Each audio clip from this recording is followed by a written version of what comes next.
Hello everyone, happy Friday. I hope you guys are having a great day and a blessed week. I hope it's been blessed so far.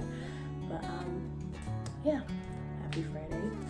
And like I always say before we get into the video, make sure you like, share, and subscribe to this channel. Follow me on Instagram, turn on post notifications, and go back and watch my last video before you go ahead and watch this one. All right, let's go.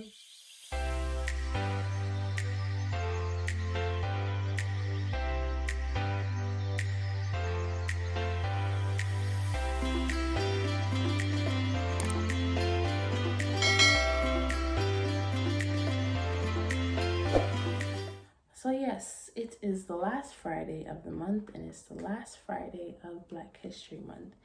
Now, Black History Month is very important, and we highlight all the greats that have come before us and the ones who have carved and create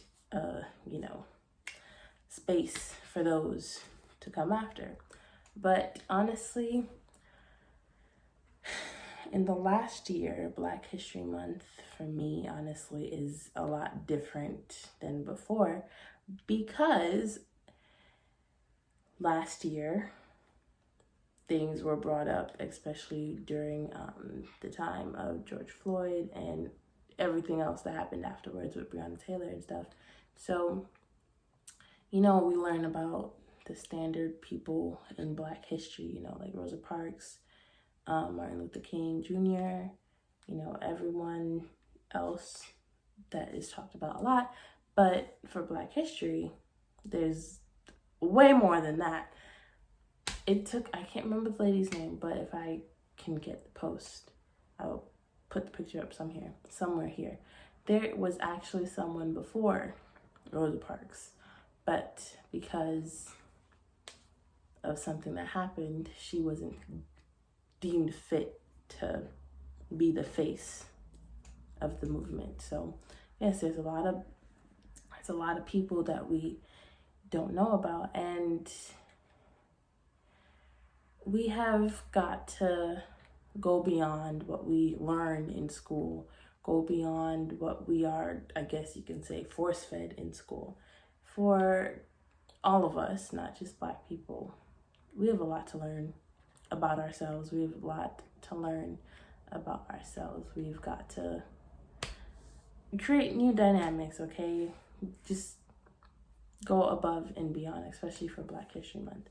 But yes, when it comes to learning about ourselves, we've got to create a safe space. Create a safe space to thrive and grow. Your little space. No one can come within the little bubble that you have set for yourself. I am still forcing myself, as always, to create a safe space for me. Create a safe space for my emotions and my feelings. And I constantly have to remind myself that I am no longer 15 or I'm no longer 13 years old. I'm about to be 20. In 2 months, I'm about to be 20 years old. And I gotta start acting like it. I can't run and hide from my emotions anymore. I can't run and hide from the world, because I'm an adult. I gotta start making adult choices. And as hard as it may seem, or as annoying or as just frightening as it may seem, I have got to grow up.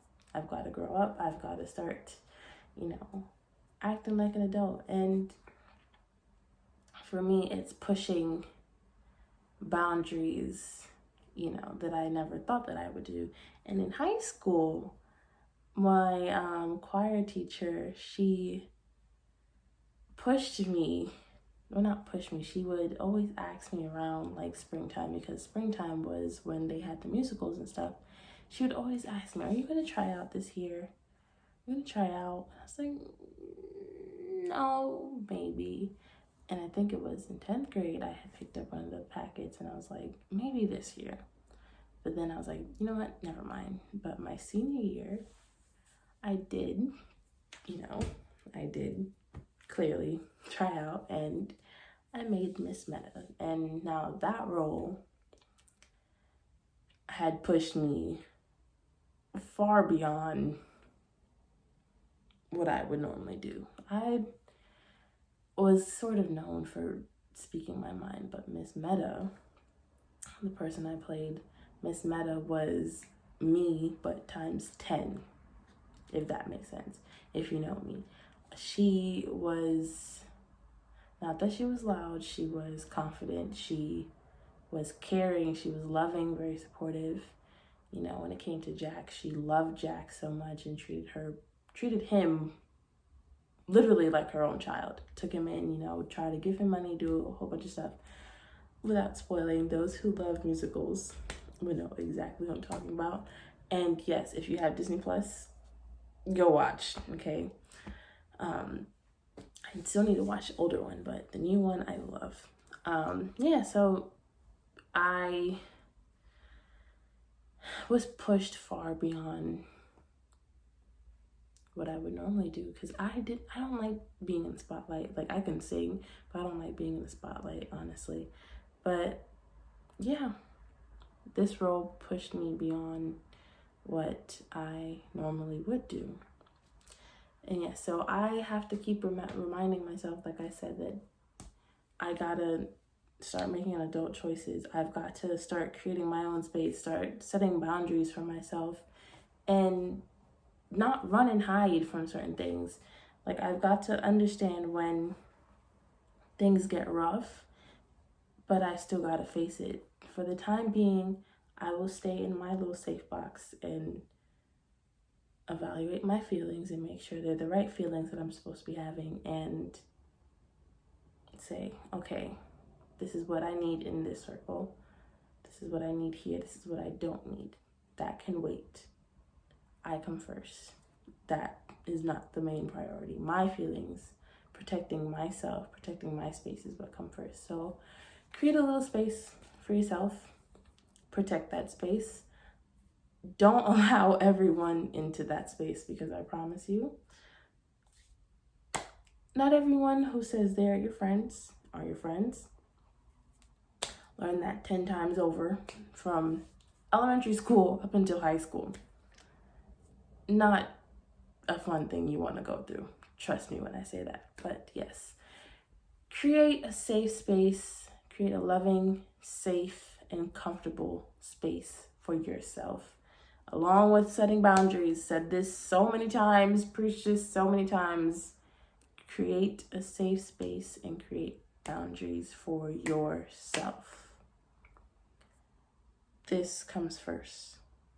This comes first. We don't want no crappy, toxic, whatever friendships this year.